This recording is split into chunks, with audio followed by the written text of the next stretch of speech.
মৃত্যু কাৰ আছে দেহৰেহে ধৰ্ম জনম মৰণ দেহৰেহে জন্ম মৃত্যু আছে জীৱৰ কি আছে সংস্কাৰ আৰু গতি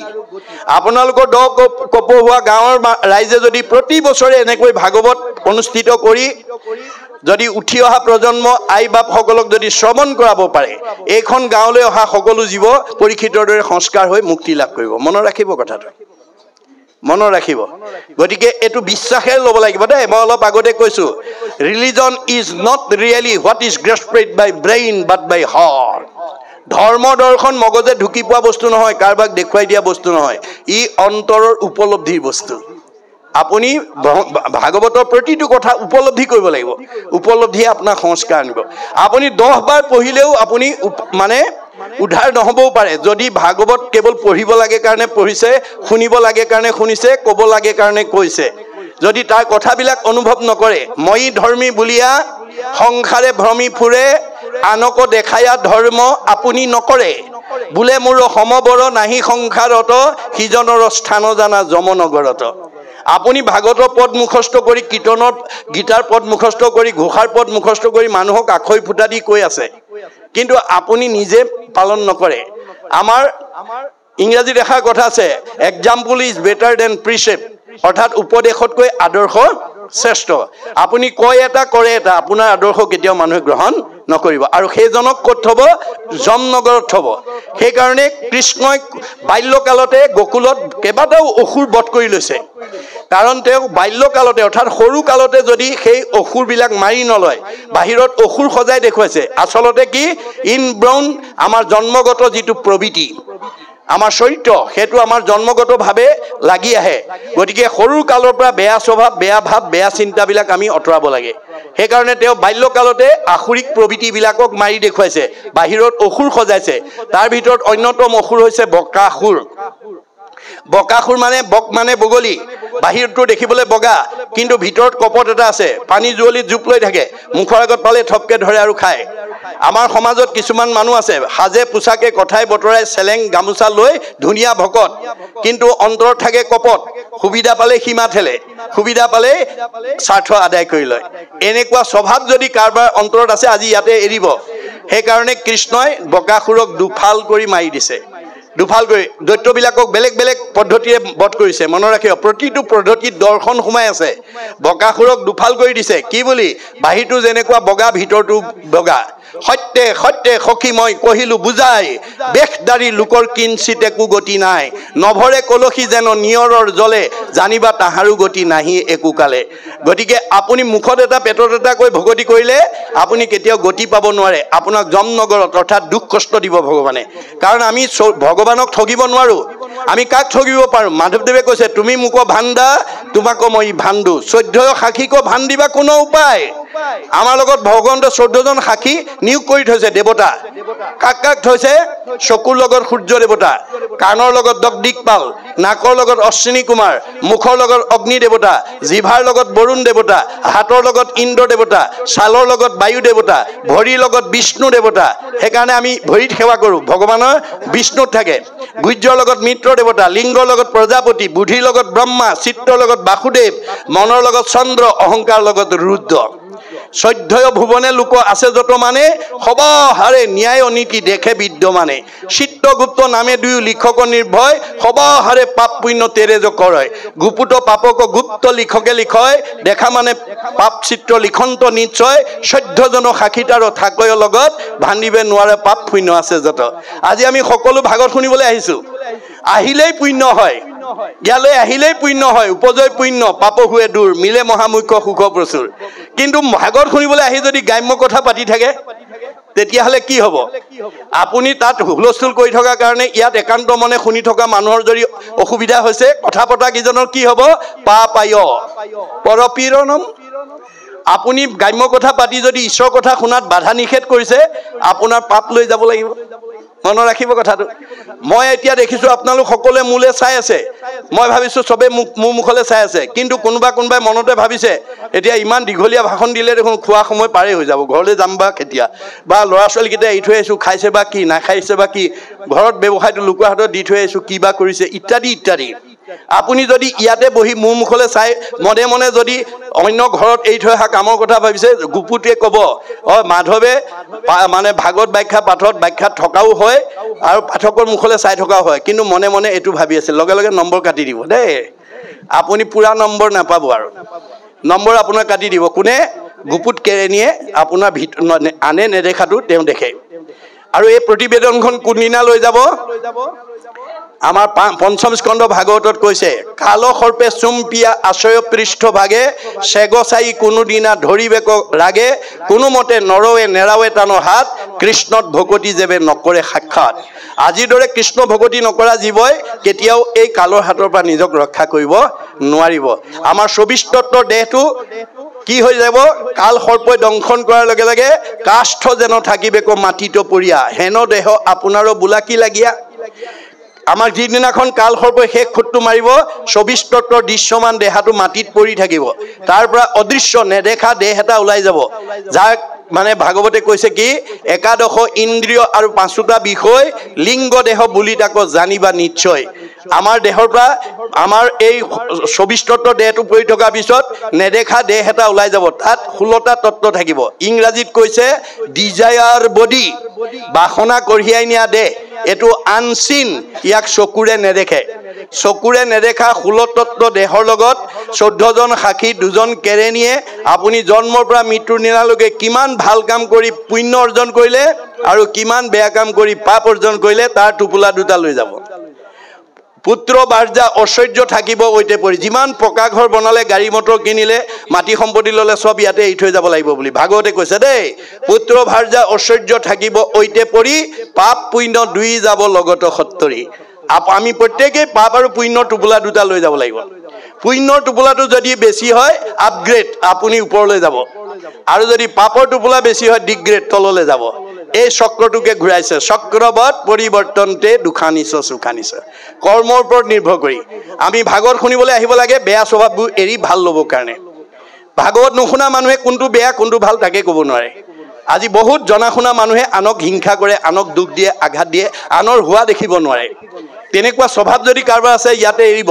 আমাৰ 10ম স্কন্ধ ভাগৱতত কৃষ্ণই কৈছে, পৰৰ সম্পদ দেখি মৰে যিটো চক্ষু পুৰি, তাৰ আশা সবে হুৱে নষ্ট, তোমাতো বিমুখ ভইলে একো আত সুখ নাই, মিছা সবে যত কৰে কষ্ট। আপুনি যিমান কষ্ট কৰি ধন টকা পইচা উপাৰ্জন নকৰক, কিংবা এই হৃদয়খনত তেওঁ থকা জেগাখনত যদি আনৰ হিংসা ভাৱ থাকে, তেওঁক ভগৱানে কেতিয়াও মনৰ কামনা পূৰণ নকৰে। আপোনাৰ মনৰ কামনা ভগৱানে পূৰণ কৰিব। আপুনি কিবা এটা কাম কৰিছে, তাত আপোনাৰ কামনা আৰু বাসনা আছে। ক'ৰবালৈ যাত্ৰা কৰি ওলাইছে, তাত লক্ষ্য আৰু উদ্দেশ্য আছে। আপোনাৰ লক্ষ্য আৰু উদ্দেশ্য,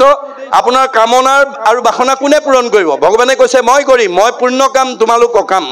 মই স্বতন্ত্ৰ, তোমালোক পৰতন্ত্ৰ। তোমালোকে বহুত দিনৰ পৰা ক'বলৈ যাম বুলি ভাবি থাকিলেও নিৰ্দিষ্ট দিনা যাব নোৱাৰিবও পাৰা যদি মই যাব নিদিওঁ। খাম বুলি বাঢ়ি লোৱা ভাত কাঁহীও খাবলৈ নাপাব পাৰা যদি মই খাব নিদিওঁ। শুম বুলি পাৰি লোৱা বিচনাখনতো শুবলৈ নাপাব পাৰা যদি মই শুব নিদিওঁ। মই স্বতন্ত্ৰ, তোমালোক পৰতন্ত্ৰ, মই পূৰ্ণ কাম, তোমালোক অকাম। এই কথা জানি মই গুৰু ৰূপে ভাগৱতত নিয়ম বান্ধি থৈ আহিছোঁ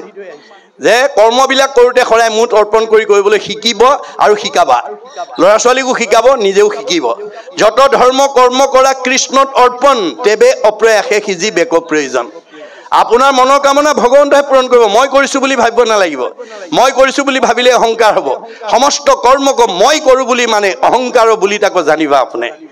আপুনি যদি মই কৰিছোঁ, মই এই পকা ঘৰ মই বনাইছোঁ, এই মাটি সম্পত্তি মই লৈছোঁ, এই গাড়ী মই লৈছোঁ, এই বুলি যদি অহংকাৰ ভাবে, মই কৰিছোঁ বুলি ভাবিলে অহংকাৰ হ'ব। নাই, প্ৰভুৱে দিছে, আমি নিমিত্ত। এই ভাৱলৈ দাস্যত্ব ভাৱটো আপুনি আনিব লাগিব মনলৈ।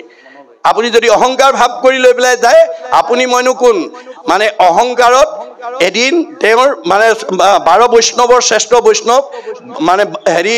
এই নাৰদো সুন্দৰ ঠাইত বান্দৰ কৰি থৈ দিছিলে।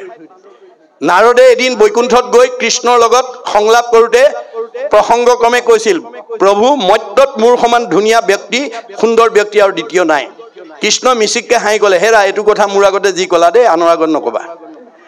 নাৰদে মনে মনে শুনি থাকিলে।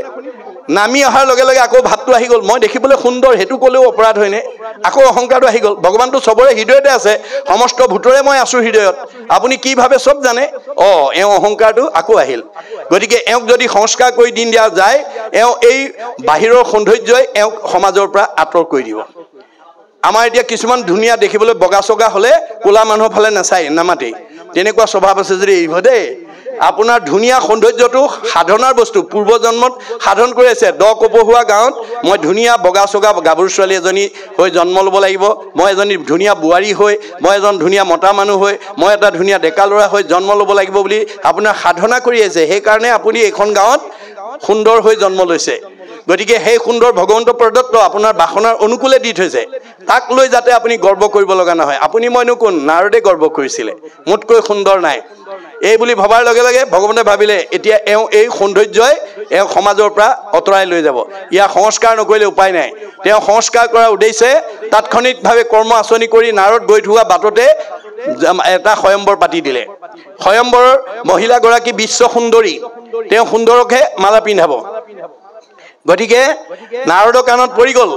মোতকেতো সুন্দৰ পৃথিৱীত আৰু দ্বিতীয় নাই আজি এগৰাকী ময়ে লোৱা হওক এই বুলি স্বয়ম্বৰৰ প্ৰথম আসনখনতে গৈ বহি আছে কাষতে গন্ধৰ্ব দেৱতাৰ ভিতৰত গন্ধৰ্ববিলাক ধুনীয়া তাৰপিছত ৰজা মহাৰজা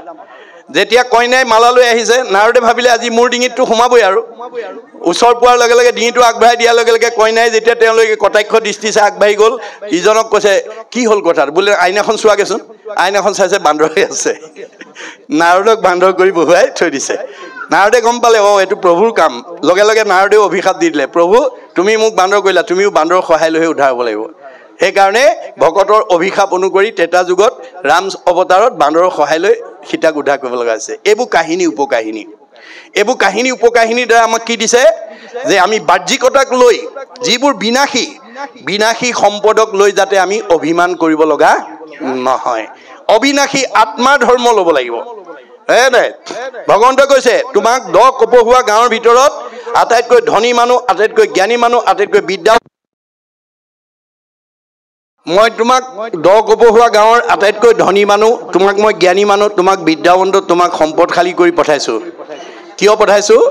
মই দিয়া প্ৰতিভাটো মোৰ কামত ব্যৱহাৰ কৰিবলৈ তুমি শিকিবা মনত ৰাখিব আপোনালোকৰ গাঁওখনত কোনোবা ধনী বিদ্যাৱন্ত জ্ঞানী বুদ্ধিমান সম্পদশালী লোক আছে যদি ভগৱন্তই আপোনাৰ পৰা কি বিচাৰিছে তুমি ধনী মানুহ হৈ দুখীয়া মানুহবিলাকক যাতে অকণমান আগবঢ়াই নিয়াত সহায় কৰিবা তুমি জ্ঞানী হৈ অজ্ঞানীজনক আগুৱাই নিয়াত সহায় কৰিবা গতিকে মোৰ প্ৰদত্ত প্ৰতিভাটো মোৰ কামত ব্যৱহাৰ কৰিবলৈ শিকিবা মই মানে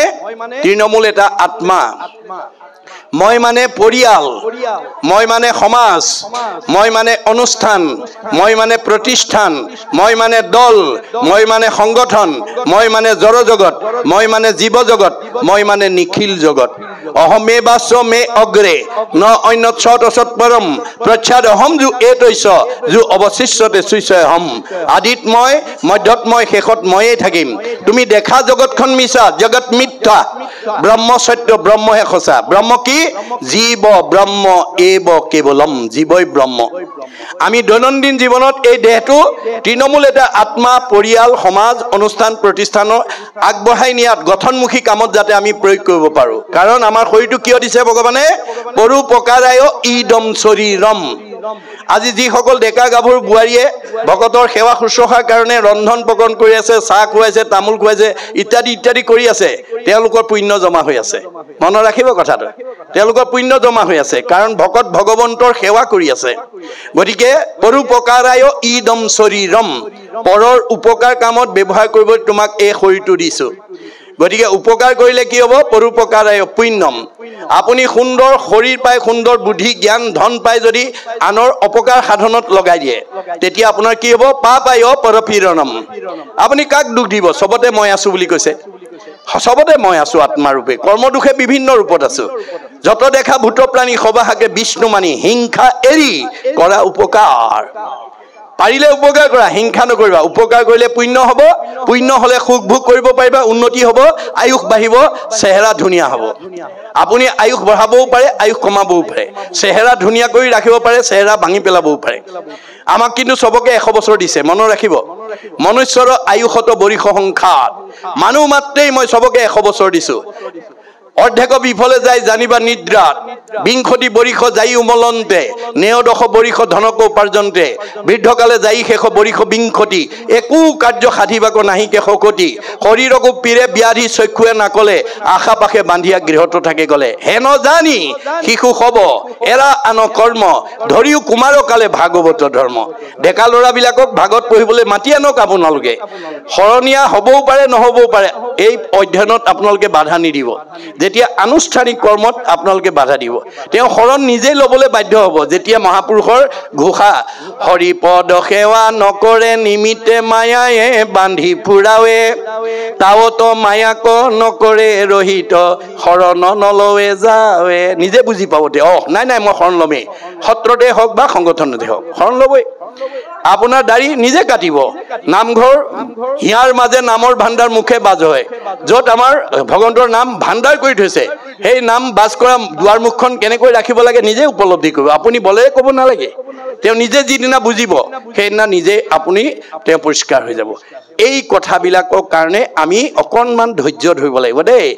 আপুনি ঘপকে ল'ৰাটো লং পেণ্ট পিন্ধিলে বুলিয়ে তুমি ভাগৱত শুনিব নোৱাৰিবা তুমি তোমাৰ দাড়ি আছে তুমি নোৱাৰিবা তোমাৰ অসৰণীয়া তুমি নোৱাৰিবা এনেকৈ যদি বাধা দিয়ে আমি উঠি অহা প্ৰজন্মক যদি আমি ভক্তি মাৰ্গৰ পৰা আঁতৰাই ৰাখোঁ আপোনাৰ সমাজ কেনেকৈ ভাল হ'ব আপোনাৰ পৰিয়ালটো কেনেকৈ ভাল হ'ব গতিকে সেই ক্ষেত্ৰত আমি কিছু শিথিলতা অৱলম্বন কৰি আমি সমাজখন সংস্কাৰমুখী কৰিবলৈ আগবাঢ়ি আহিব লাগিব তেতিয়াহে আমাৰ মানে লাভ হ'ব গতিকে এই দৰ্শনবিলাক আমাক দি থৈছে পৰীক্ষিতে অৱশেষত ভাগৱত শুনিবলৈ সেইকাৰণে বাধ্য হৈ গ'ল যে তেওঁ বৈষ্ণৱ হৈও অভিশপ্ত হৈ গ'ল কাৰণ প্ৰাণী হিংসা কৰিলে গতিকে শুকদেৱে আহি যেতিয়া প্ৰথম স্কন্ধ বা দ্বাদশ স্কন্ধ ভাগৱত শুনাই দিলে তেতিয়া তেওঁ ব্ৰহ্মজ্ঞান প্ৰাপ্ত হ'ল মই ইমান সময় যিটো মৰিম বুলি ভাবিছিলোঁ তাৰ মৃত্যুৱেই নাই অৰ্থাৎ জীৱৰ মৃত্যু নাই কিন্তু আমাৰ মৃত্যু কাৰ আছে দেহৰেহে ধৰ্ম জন্ম মৰণ দেহটোৰহে জন্ম মৃত্যু আছে কিন্তু আজি আমি এই তত্ত্ব নাজানি আমি আজি কৈ আছোঁ 10 কপোহা গাম আমুকা মৰিলে তামুকা মৰিলে স্বৰ্গগামী হ'ল বৈকুণ্ঠগামী হ'ল প্ৰয়াত হ'ল বিদেহ হ'ল ইহলীলা সম্বৰণ কৰিলে ইত্যাদি নানান ভাষাৰে আমি কোনোবা এজনক মৰাটোকে কৈছোঁ কিন্তু গীতাত কৃষ্ণই কি বুলি কৈছে জীৱৰ মৰণ কহে যিটো জন সবে মিছা মহাভাগ কৰ্মৰ সংস্কাৰে পুনু দেহলৈ পূৰ্ব দেহ কৰে ত্যাগ আমাৰ জীৱৰ সংস্কাৰ আছে আৰু গতি আছে ভাগৱত যদি আজিৰ দৰে আমি জীয়াই থকা কালত যদি প্ৰথম স্কন্ধ বা দ্বাদশ স্কন্ধ ভাগৱত শুনাৰ সৌভাগ্য ল'ব পাৰে পৰীক্ষিতৰ দৰে গতি পাব মনত ৰাখিব দেই মনত ৰাখিব আপুনি ব্যক্তিগতভাৱেও এইটো আঁচনি ল'ব পাৰে পাৰিবাৰিক জীৱনতো পাৰে সামাজিক জীৱনতো পাৰে সেইটো আপোনালোকৰ নিজৰ কথা যিখন ঘৰত বছৰত এবাৰো ভাগৱত চৰ্চা ভকতক নি কৰিব সেইখন ঘৰলৈ বেয়া জীৱ আহিব নোৱাৰিব পোহৰৰ ওচৰলৈ আন্ধাৰ আহিব নোৱাৰাৰ দৰে সেইখন ঘৰলৈ আহিব নোৱাৰিব গতিকে যিখন সমাজত ভাগৱত চৰ্চা সেইখন সমাজলৈ বেয়া জীৱ আহিব নোৱাৰিব এই তথ্য আমি উপলব্ধি কৰিব লাগিব উপলব্ধিয়ে সংস্কাৰ আনিব গতিকে ধন টকা পইচা থাকিলেও ভাল কাম কৰিব নোৱাৰিব পাৰে যদি নাভাবে ভাবিব লাগিব এনেকুৱা ভাল 4 দিনীয়া কাৰ্যসূচী অকল আপোনালোকৰ 10 কপোহা গাঁওখনকে আজি উদ্ধাৰ হোৱা নাই মাইক্ৰফোনৰ যোগেদি ইয়াৰ প্ৰতি শব্দ যিমান দূৰলৈকে গৈছে সিমান দূৰলৈকে মানে প্ৰদূষণ বায়ু সংশোধন হৈ গৈছে জগতৰ উপকাৰ কৰ্মত আপোনালোকে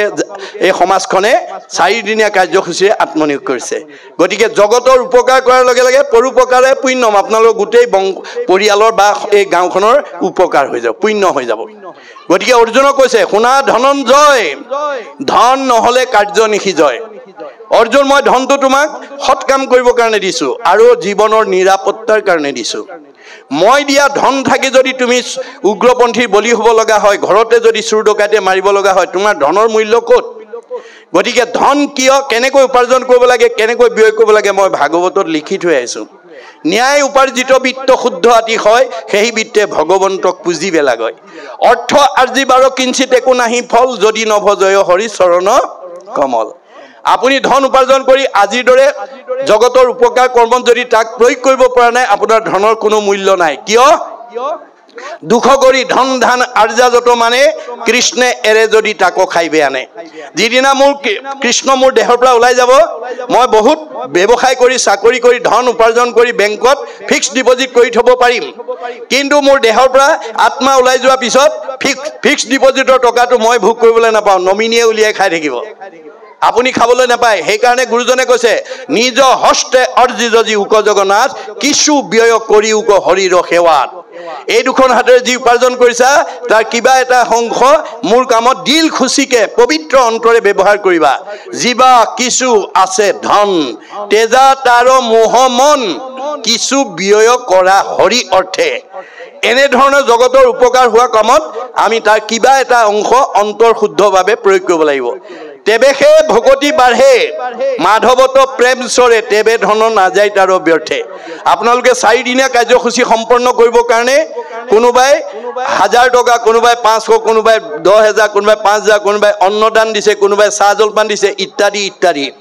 দেখাত খৰচ হৈছে আচলতে জমা হৈছে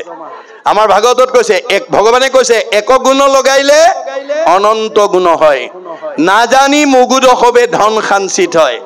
মোৰ কামত এগুণ লগালে মই অনন্ত গুণ দিম ভকতৰ ধাৰ নেখাও তুমি 2 হাতে দিবা মই 4 হাতে দিম কিমান সপাবা এই কথা নাজানি আমাৰ সমাজত বহুতে ভাল কামলৈ বিচাৰি গলে দিবলৈ টান পায় এতিয়া আদৰণি সমিতিহে জানিব কোনে কোনে ঘূৰাই পঠিয়াইছে আমাৰ ভাগৱতত কৈছে ধন খাঞ্চি যিটো বিষ্ণু বৈষ্ণৱক নেদৈ গৃহাগত ভইলে তাক নাই বুলি খেদৈ মাধৱৰ নাম লৈয়া বৈষ্ণৱ বোলাৱে হেনয় জনক দণ্ড দিয়ন্ত মাধৱে মই দিয়া ধন থাকি যদি তুমি কোনোবাই ভাল কামৰ মূল কামত ব্যৱহাৰ কৰিবৰ কাৰণে বিচাৰি গলে নাই বুলি যদি ঘূৰাই পঠিওৱা তুমি বৈষ্ণৱেই হোৱা বা অবৈষ্ণৱেই হোৱা তোমাক মই দণ্ড দিম কেনেকৈ দিম নহি সুৰে নেই নহি অগ্নিয়ে দহয় অষ্টম স্কন্ধ লিখা আছে চাব আপোনালোকে নহি নহি মানে অগ্নিয়ে পুৰয় হয় চুৰ ডকাইতে লৈ যাব উগ্ৰপন্থী আনিব নহয় আকস্মিক দুৰ্ঘটনা বেমাৰ আজাৰ লৈ ডাক্তৰে খাব নহয় আপোনাৰ জুয়ে পুৰিব সিমানতো মই ৰেহাই নিদিওঁ হা ধন বুলি পাছে কান্দে ৰাও বান্ধি ঘৰে ঘৰে ভিক্ষা মাগে কৃষ্ণ কৃষ্ণ বুলি মই সেই জীৱটোক 10 কপহুৱা গাঁৱত ধনী মানুহ কৰি পঠিওৱাৰ পিছতো মোৰ কামত ব্যৱহাৰ নকৰিব নজনাৰ কাৰণে মই তেওঁক পিছৰ জন্মত ভিক্ষাৰী কৰি পঠিয়াই দিম আৰু মোৰ নাম লৈ লৈ ভিক্ষা খুজিলেহে তেওঁ সেই দুখৰ পৰা মুক্ত হ'ব পাৰিব এতিয়া আপুনি গাড়ীয়ে মটৰে ট্ৰেইনত গ'লে দেখিব যি জনগোষ্ঠীয়ে ভিক্ষাৰী নহওক সদায় ভগৱন্তৰ নাম লৈ ভিক্ষা খোজে এয়া ভাগৱত দৰ্শন গতিকে ভগৱানে দিয়া ধনটো থাকি যাতে মই আকৌ পিছৰ জন্মত ভিক্ষাৰী হ'ব লগা নহয় তাৰ কাৰণে ভাগৱত শুনিবলৈ আহিব লাগিব অৰ্জুন মানে এই কথাটো আপোনালোকে জানে ভগৱন্তৰ 16108 গৰাকী ভাৰ্যা 8 গৰাকী সবতকৈ ধুনীয়া কৃষ্ণই অষ্টমহিষী বুলি কয় তেওঁলোকক আনতকৈ অকমান বেছি ভাল পায় কিন্তু সেই 8 গৰাকীতকৈ দ্ৰুপদীক বেছি ভাল পায় এই কথাটো জানি 8 গৰাকী মনত খুব আমি ইমান ধুনীয়া ধুনীয়া 8 গৰাকী থাকোতে এওঁ আকৌ দ্ৰুপদীকো ভাল পায় কিন্তু দ্ৰুপদীক কিয় কৃষ্ণই ভাল পায় এই কথাটো 8 গৰাকীয়ে বুজি পোৱা নাছিল সেই কাৰণে কৃষ্ণইটো কোনে কি ভাবে সব কথা জানে আপুনি কি ভাবিছে সব ভগৱানে জানে আপোনাৰ হৃদয়তে আছে 14 সাক্ষী লৈ গতিকে মই দ্ৰুপদীক কিয় ভাল পাওঁ এওঁলোকক যদি মই বাস্তৱ উদাহৰণ দ্বাৰা দেখুৱাই দিব নোৱাৰো অনাগত দিনত এওঁলোকে মোৰ ওপৰত সদায় খুব আৰু জেদ কৰি থাকিব এই বুলি ভাবি 8 গৰাকী সংস্কাৰ কৰাৰ উদ্দেশ্যে তাৎক্ষণিকভাৱে তেওঁ এটা কৰ্মসূচী লৈ অষ্ট পৰিচালনা কৰি আছে অষ্ট পৰিচালনা কৰি থাকোতে তেওঁ মানে দ্ৰুপদীক নিমন্ত্ৰণ জনাইছে অষ্ট পৰিচালনা কৰি থাকোতে হঠাৎ অস্ত্ৰ লাগি আঙুলি কাটি তেজ বোলাবলৈ ধৰিলে কৃষ্ণৰ আঙুলিৰ পৰা তেজ ওলোৱা দেখি 8 গৰাকীয়ে ফটা কাপোৰ বিচাৰি ভিতৰ সোমাল সেই সময়তে দ্ৰুপদী তেওঁৰ সন্মুখত উপস্থিত হৈ অকণো অপেক্ষা নকৰি পিন্ধি যোৱা শাৰীখনৰ আচলতা ফালি তৎক্ষণাৎ কৃষ্ণৰ আঙুলি বান্ধি তেজ ৰাখি দিলে 8 গৰাকীয়ে ফটা কাপোৰ লৈ আহি দেখিলে যে দ্ৰুপদীয়ে আঙুলি বান্ধিলেই ভালেতো এওঁক ভাল পায় সেইদিনাহে বুজি পাইছে কিয় ভাল পায় অৰ্থাৎ কৃষ্ণই দৈহিকভাৱে নহয় ভক্তিত ভাল পায় গতিকে তেওঁলোক সংস্কাৰ হ'ল কিন্তু দ্ৰুপদী এটুকুৰা বস্ত্ৰ ধাৰ লাগিল এটুকুৰা বস্ত্ৰ অনন্ত বস্ত্ৰৰূপে পৰিশোধ কৰি জগতলৈ নিদৰ্শন দিছে কেনেকৈ যে মানে ৰজস্বলা অৱস্থাত যিদিনা দুঃশাসনে দ্ৰুপদীক বস্ত্ৰহৰণ কৰিছিল সেইদিনা ভকতৰ বস্ত্ৰৰ ধাৰ বস্ত্ৰৰে পৰিশোধ কৰি অনন্ত বস্ত্ৰৰূপে ভকতক উদ্ধাৰ কৰিছে এয়া হৈছে ভগৱানৰ মহিমা এয়া ভক্তিৰ মহিমা এই কাৰণে আমি ইয়াক বিশ্বাসে ল'ব লাগিব দেই দাৰ্শনিক পণ্ডিতে কৈছে be faithful to your land will be faithful to you আপুনি মাটিডৰাক বিশ্বাস কৰি খেতি কৰিবলৈ শিকক মাটিডৰাই আপোনাৰ বিশ্বাস ভংগ নকৰে আপুনি ভাগৱতৰ কথা বিশ্বাস লৈ পেলাই কৰ্মত আগবাঢ়ি যাওক ভগৱন্তই আপোনাৰ বিশ্বাস ভংগ নকৰে এই তথ্যটো দিছিল গতিকে পৰীক্ষিতে যেতিয়া যেনেকৈ দ্বাদশ স্কন্ধ শুনি ব্ৰহ্মতত্ত্ব লাভ কৰি মৃত্যুঞ্জয় হ'ল মুক্তি লাভ কৰিলে যদি পৰীক্ষিতে হয় আমি পাম নে নাপাম এই বিশ্বাসটো আমাক লাগিব আৰু ভগৱন্তক আমি প্ৰত্যেক আজি ভাগৱত শুনি আপোনালোকে অনাগত দিনত এনেকুৱা এখন ঘৰত বাস কৰিব যিখন ঘৰলৈ ভগৱন্ত নমতাকে আহিব দেই মনত ৰাখিব ভগৱন্ত নমতাকে অহা ঘৰ এখনত বাস কৰিবৰ কাৰণে সেই নীতি শিক্ষা জানিবৰ কাৰণে ভাগৱত শুনিবলৈ আহিব লাগে আমাৰ ভাগৱতত কৈছে যেই নাম সেই হৰি জানা নিষ্ঠ কৰি নামৰ সংগ নচাৰন্ত হৰি ভগৱানে কৈছে মোতকৈ মোৰ নামটো শ্ৰেষ্ঠ আমাৰ শংকৰদেৱে কৈছে আপোনা মোতকৈ আপোনা মোৰ নামটো শ্ৰেষ্ঠ এতিয়া আমি ভাগৱত শুনি বহি আছো বাহিৰৰ পৰা যদি নামঘৰৰ বাহিৰৰ পৰা ইয়াত বহি থকা এগৰাকী মহিলা বা এজন বাপ বা এজন যুৱক যুৱতীক যদি কোনোবাই অতি জৰুৰী কামত লগ পাবৰ কাৰণে যদি নামটো কয় যাৰ নামটো কয় তেওঁ উঠি যাব আপোনাৰ নামটো ক'লে যদি আপুনি উঠি যায় আপুনি ডাঙৰ নে আপোনাৰ নামটো ডাঙৰ আমি বুজিব লাগিব মোতকৈ মোৰ নামটোহে ডাঙৰ মোৰ নামটো ক'লে যদি মই উঠি যাওঁ এইটো যদি সঁচা কথা হয় ভগৱন্তৰ নাম যিখন ঘৰত পুৱা গধূলি ক'ব সেইখন ঘৰলৈ ভগৱন্ত আহিব নাহে আহিব আমাৰ ভাগৱতে কৈছে যেই নাম সেই হৰি জানা নিষ্ঠ কৰি নামৰ সংগ নচাৰন্ত হৰি সংগ অনাসংগ বামুণীয়া কীৰ্তনীয়া সত্ৰ সমাজ বুলি শংকৰদেৱে ভাগৱত লিখা নাই শংকৰদেৱে ভাগৱত লিখিছে বিশ্বৰ জীৱশ্ৰেষ্ঠ মানুহ তৰিবৰ কাৰণে যাৰ কাৰণে তেওঁ আহ্বানটো কি বুলি জনাইছিল উবা নৰলোক হৰি ভজি উক ধৰা ইটো উপদেশ এৰা আলজাল জীৱা কটকাল জৰা ভৈল পৰবেশ সেই জীৱশ্ৰেষ্ঠ মানুহ তোমালোকে এক ভগৱন্তক ভক্তি কৰিবলৈ শিকা কাৰণ কালে তোমালোকক দহন কৰি আছে সূৰ্য উদয় আৰু অস্ত যোৱাৰ লগে লগে দিনে দিনে আমি মৃত্যুৰ ফালে আগবাঢ়ি গৈ আছো গতিকে সময় থাকোঁতে ঈশ্বৰক ভজিবৰ কাৰণে তেওঁ বিশ্বৰ জীৱশ্ৰেষ্ঠ মানৱক উদ্দেশ্যি আহ্বান জনাইছিল যাৰ কাৰণে শংকৰদেৱ মানে মহামানৱ মহাত্মা গান্ধীয়ে তেওঁৰ এই দৰ্শন অধ্যয়ন কৰি কি বুলি মন্তব্য কৈছিল যদিও শংকৰদেৱ অসম মাতৃৰ বুকুতে জন্মগ্ৰহণ কৰিছিল অসমৰ ভাৰতৰ সংঘৰ অনাসংঘৰ বামুণীয়া কীৰ্তনীয়া সত্ৰ সমাজৰ লোকক উদ্দেশ্যি কৰা নাছিল বিশ্বৰ জীৱশ্ৰেষ্ঠ মানুহক আহ্বান জনাইছিল যাৰ কাৰণে মহাত্মা গান্ধীয়ে মন্তব্য কৰিছিল what Sankardev was alone able to do nowadays the whole army of the English knowing people cannot do বিশ্বত এতিয়ালৈকে যিমান বিলাক গুৰু আবিৰ্ভাৱ হ'ল শংকৰদেৱে বিশ্ব মানৱৰ কাৰণে যিমান অৱদান দি থৈ গৈছে পৃথিৱীত কোনো গুৰুৱে সিমান অৱদান দিব পৰা নাই গতিকে সেইজন মহাপুৰুষ মহান গুৰু আমাৰ অসম মাতৃৰ বুকুত জন্মগ্ৰহণ কৰাৰ কাৰণে অসমবাসীক ভূয়সী প্ৰশংসা কৰিছে মহামানৱ মহাত্মা গান্ধীয়ে কি বুলি Assam is indeed fortunate for Sankardev has 5 centuries back given to Assamese people an ideal which is also my ideal of Ram Rajya মই যিখন ৰাম ৰাজ্য অসমত প্ৰতিষ্ঠা কৰাৰ মানস কৰি আহিছিলোঁ শংকৰদেৱে 500 বছৰ পূৰ্বতে সেই ৰাম ৰাজ্য অসমত প্ৰতিষ্ঠা কৰি দিছে অসমবাসী সঁচাকৈয়ে ভাগ্যৱান আজি গুৰুজনাৰ দৰ্শন সঠিকভাৱে অধ্যয়ন নকৰাৰ কাৰণে আমি আগম শাস্ত্ৰৰ ওপৰত প্ৰাধান্য দি আমাৰ মাজত বিভাজন হৈ আছে এতিয়া ভগৱন্তই ব্যাসক বিদগ্ধ পণ্ডিত বেদজ্ঞ শাস্ত্ৰজ্ঞ টিকালজ্ঞ ধ্যানত ভগৱানক সাক্ষাৎ কৰিব পৰা যোগ্য ব্যক্তি কৰি জন্ম দিছিল কিন্তু তেওঁ ভুল পথে সমাজক পৰিচালিত কৰিলে যাৰ কাৰণে তেওঁ জীৱন্ততে ডেকা অৱস্থাতে মানে অসন্তুষ্ট জীৱন নিৰ্বাহ কৰিব লগা হ'ল প্ৰথম স্কন্ধ ভাগৱতত এই কথা কৈছে দিনেক পূৰ্বতে পৰা সৰসূত ঋষি বদৰিকা শ্ৰমত আচন্ত ব্যাস বসী উগুলত হুগুল মন নাহি সুখ শান্তি নপান্ত উপায়কো মনে গুণী গান্ধী তেওঁ উগুল থুগুল মন এটা লৈ মানে বদৰিকা শ্ৰমত বহি আছে আৰু কিয় সেই অশান্তিয়ে তেওঁ মনত ক্ৰিয়া প্ৰতিক্ৰিয়া কৰিছে তেওঁ ভাবি উত্তৰ বিচাৰি পোৱা নাই অধু মুখে আছে বসী হুয়া নিশবদ সেই বেলা তৈত্যাসী মিলিল নাৰদ তললৈ মূৰ কৰি মন মাৰি বহি থকা অৱস্থাতে নাৰদ আহিছে নাৰায়ণ নাৰায়ণ আপোনাৰ বিনত নাৰায়ণ নাম লৈ আহিছে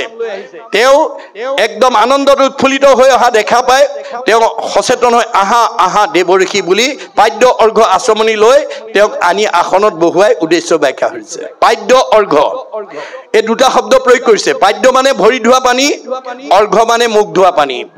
অৰ্থাৎ আমাৰ বেদৰ মতে আমি ভৰি ধোৱা পানী টিঙৰ পানীয়ে ভগতক মুখ ধুবলৈ দিব নালাগে মুখ ধোৱা পানীৰ পাত্ৰ এটা বেলেগকৈ ৰাখিব লাগে এতিয়া আমাৰ নজনাৰ কাৰণে বহুত ঠাইত বহুত গৃহস্থীয়ে ভৰি ধোৱা পানীয়ে মুখ ধুবলৈ দি আছে এইটো সংস্কাৰ কৰিব লাগে দেই তাৰপিছত ক'লে এতিয়া উদ্দেশ্য ব্যাখ্যা কোৱা তেতিয়া নাৰদে ক'লে মই উদ্দেশ্য ব্যাখ্যা কোৱাৰ আগতে তুমি কোৱা তোমাৰ ভগৱন্ত বিদগ্ধ পণ্ডিত বেদজ্ঞ শাস্ত্ৰজ্ঞ টিকালজ্ঞ ধ্যানত ভগৱানক সাক্ষাৎ কৰিব পৰা যোগ্য ব্যক্তি কৰি তোমাক জন্ম দিছিল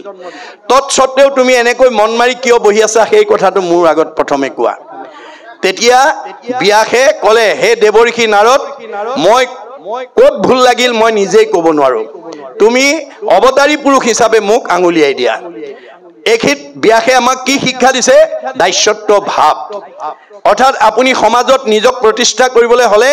সকলো মই জানো মোতকৈ ধনী মোতকৈ বিদ্যাৱন্ত মোতকৈ জ্ঞানী মোতকৈ বুদ্ধিমন্ত লোক আমাৰ গাঁৱত নাই বুলি যদি আপুনি অহংকাৰ কৰে আপুনি কেতিয়াও সমাজত প্ৰতিষ্ঠা হ'ব নোৱাৰিব আমাক সাতটা অভিমানে আমাক ভক্তি কৰিবলৈ নিদিয়ে পাঁচটা অভিমানে জাতি বিদ্যা মহতঞ্চ ৰূপ যৌৱনম এব চ যত্তৎ স্তুতি বৰ্ধেত পঞ্চতৈ ভক্তি কন্তকঃ আপোনালোকৰ কাৰবাৰ যদি এই ভাৱকেইটা আছে আজি ইয়াতে পেলাই থৈ যাব দেই মই উচ্চ জাতিৰ বুলি পেলাই যদি জাতিক লৈ কোনোবাই গৰ্ব কৰে সি সাধাৰণ মানুহৰ লগত ভক্তি কৰিব নোৱাৰে মই গাঁওখনৰ ভিতৰত মোতকৈ ডিগ্ৰীধাৰী ব্যক্তি আৰু দ্বিতীয় নাই বুলি পুথিগত ডিগ্ৰীক লৈ যদি কোনোবাই অভিমান কৰে সেই মানুহ কেতিয়াও সাধাৰণ মানুহৰ লগত বহি ভক্তি কৰিব নোৱাৰে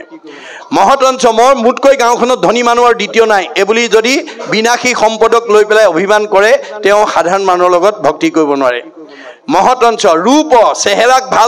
ভাল চেহেৰা পাই যদি বেয়া মানুহক মানে মাতিব নোখোজে অহংকাৰ কৰে সেইজনে ভক্তি কৰিব নোৱাৰে যৌৱন প্ৰাপ্ত হৈ যদি বৃদ্ধৰ প্ৰতি জ্ঞানীজনৰ প্ৰতি অৱহেলা কৰে সেইজনে ভক্তি কৰিব নোৱাৰে এই পাঁচটা ভাৱ আমি দলিয়াই পেলাব লাগিব গতিকে তেতিয়াহে আপুনি ভক্তিৰ পথত আগবাঢ়ি যাব পাৰিব এতিয়া ব্যাসে হেতু দলিয়াই পেলাইছে তেওঁ বিদগ্ধ পণ্ডিত বেদজ্ঞ শাস্ত্ৰজ্ঞ টিকালজ্ঞ ধ্যানত ভগৱানক সাক্ষাৎ কৰিব পৰা যোগ্য ব্যক্তি কৰি পঠাইছিল যদিও নাৰদৰ ওচৰত তেওঁ ক'লে যে মই ক'ত ভুল লাগিলে মই নিজে ক'ব নোৱাৰো তুমি অৱতাৰী পুৰুষ হিচাপে মোক আঙুলিয়াই দিয়া ইয়াত দাস্যত্ব ভাৱটো সোমাই আছে গতিকে আমি দাস্য ভাৱপন্ন হ'ব লাগিব আমাৰ ইংৰাজীত এষাৰ কৈছে to become great one we must be humble আমি সমাজত নিজক প্ৰতিষ্ঠা কৰিবলৈ হ'লে আমি নম্ৰ স্বভাৱৰ হ'বই লাগিব আপুনি অহংকাৰী স্বভাৱৰ মানুহে কেতিয়াও সমাজত নিজক প্ৰতিষ্ঠা কৰিব নোৱাৰে গতিকে ব্যাসে আমাক সেই আদৰ্শ দেখুৱাইছে তেতিয়া নাৰদে তেওঁ ভুলটো আঙুলিয়াই দিছে কি বুলি নাৰদ বদতি শুনা মহামুনি ব্যাস তুমি হে কৰিলা হবে জগতকে নাশ তুমি এই জগতখনক বিপথে পৰিচালিত কৰিলা নিৰন্তৰে পশুৰ লোৱাইলা তুমি প্ৰাণ নাহি মন্দ কৰ্ম আৰু ইহাৰ সমান তুমি সদায় মানুহক পশু বলি দি ধৰ্ম শিক্ষা কৰিবৰ কাৰণে শিক্ষা দিলা ইয়াতকৈ আৰু বেয়া কাম নাই গৰিহিত কৰ্মকো কহিলা ধৰ্ম ভুলি তোমাৰো বচনে লোকৰ নাহিল সমুলি তুমি বেয়া কামো ভাল বুলি কৈ দিলা আৰু এই যুগৰ বিদগ্ধ পণ্ডিত কাৰণে সবে মানি ললে আকস্মিকে লোকক শিকাইলা হিংসা ধৰ্ম নুবুজিলা তুমিও বেদৰ তত্ত্ব মৰ্ম তুমি মানুহক হিংসা ধৰ্ম শিকাই দিলা তুমি যদিও 4 বেদ 14 শাস্ত্ৰ 18 পুৰাণ ৰচনা কৰি বিভাগী ধৰ্মজ্ঞান জগতলৈ দি নিজকে এজন বিদগ্ধ পণ্ডিত হিচাপে স্বীকৃতি ললা কিন্তু বেদৰ তত্ত্বই বুজি নাপালা বেদে কি কৈছিল যত দেখা ভূত প্ৰাণী সবাহাকে বিষ্ণু মানি হিংসা এৰি কৰা উপকাৰ বেদে কৈছিল যে মই সবতে আছো দেই পাৰিলে কাৰোবাক উপকাৰ কৰিবা কাকো হিংসা নকৰিবা তুমি কিন্তু হিংসা ধৰ্ম শিকাই দিলা ফলত কি হল মানে স্বভাৱে লম্পট বিষয়ত অনুৰাগ স্বৰ্গ পাইবু বুলি ৰংগে কাটে সংখ্যা চাক মানুহবিলাক স্বাভাৱিকতে লম্পট ভোগবাদী বস্তুবাদী হাঁহ পাৰ ছাগলী বলি দিলে স্বৰ্গ সুখ পাই বুলি ক'লা সব জপিয়াই পৰিল গতিকে এতিয়া যদি আপোনালোকে চিঠিখনৰ বিপৰীতে যদি বিশেষ দস্তব্যতা লিখি যদি আজি প্ৰকাশ কৰিলেহেঁতেন যে চতুৰ্থ দিনৰ আমাৰ এই মহাৰজত জয়ন্তী শেষৰ দিনাৰ ভাগৱত পাঠ ব্যাখ্যা অনুষ্ঠানত অংশগ্ৰহণ কৰা সকলো যুৱক যুৱতী বাপ আইসকলক আমাৰ মুখ্যমন্ত্ৰী পুঁজিৰ পৰা পঠিওৱা 50 লাখ টকা সমবিতৰণ কৰি দিয়া হ'ব আৰু যুৱক যুৱতীসকলক একোটাকৈ স্ক্ৰীন টাচ মোবাইল ফোনো উপহাৰ দিয়া হ'ব তেতিয়াহ'লে আজি ইয়াত আপুনি ডেকা গাভৰু আৰু মানুহ আৰু অনুষ্ঠান শেষ নোহোৱা পৰ্যন্ত থকা সকলকহে দিয়া হ'ব তেতিয়া কোনো ঘৰলৈ নাযায় সব বহি থাকিলে বুজি পাইছেনে কথাটো গতিকে আমি স্বাভাৱিকতে ভোগবাদী বস্তুবাদী স্বভাৱে লম্পট বিষয়ত অনুৰাগ স্বৰ্গ পাইবু বুলি ৰংগে কাটে সংখ্যা সিজিল তোমাৰ ঋষি পৰম অন্যায় নাহি সুস্থ চিত্ত তব সেই অভিপ্ৰায় গতিকে তুমি এই ভুল পথে সমাজখনক পৰিচালিত কৰাৰ কাৰণে তোমাৰ পাপ সিজিল, যাৰ কাৰণে তুমি এতিয়া এনেকৈ অসন্তুষ্টত ভুগিব লগা হৈছে। যদি ব্যাসৰ দৰে বিদগ্ধ পণ্ডিতে ভুল পথে সমাজক পৰিচালনা কৰাৰ কাৰণে যদি পাপ হয়, আপোনালোকে দ কপহুৱা গাঁওখনৰ ভিতৰত জনা মানুহ বিদ্যাৱন্ত জ্ঞানৱন্ত হৈ পেলাই যদি নজনাবিলাকক ভুল পথে পৰিচালিত কৰে, আপুনি মই বাচি যাব পাৰিম নেকি? নোৱাৰি। মনত ৰাখিব, না ভুক্তং ক্ষতে কৰ্ম কল্পকৌ তিষ্ঠতে অপি অৱশ্যমেৱ ভুক্তৈবম কৃত কৰ্ম শুভাশুভম। আপুনি ময়ো তাৰ ফল ভোগ কৰিবই লাগিব ব্যাসৰ দৰে। এই কথা জানিব লাগিব। যিটো কথা নাজানি কৃষ্ণক মানে ধৃতৰাষ্ট্ৰই প্ৰশ্ন কৰিছিল, বোপা কৃষ্ণ তুমি কোৱাচোন, মই 100 জন্মত কোনো পাপ কাম কৰা মনত নাই, তৎসত্ত্বেও এই জন্মত মই অন্ধ হৈ জন্ম ল'ব লগা হ'ল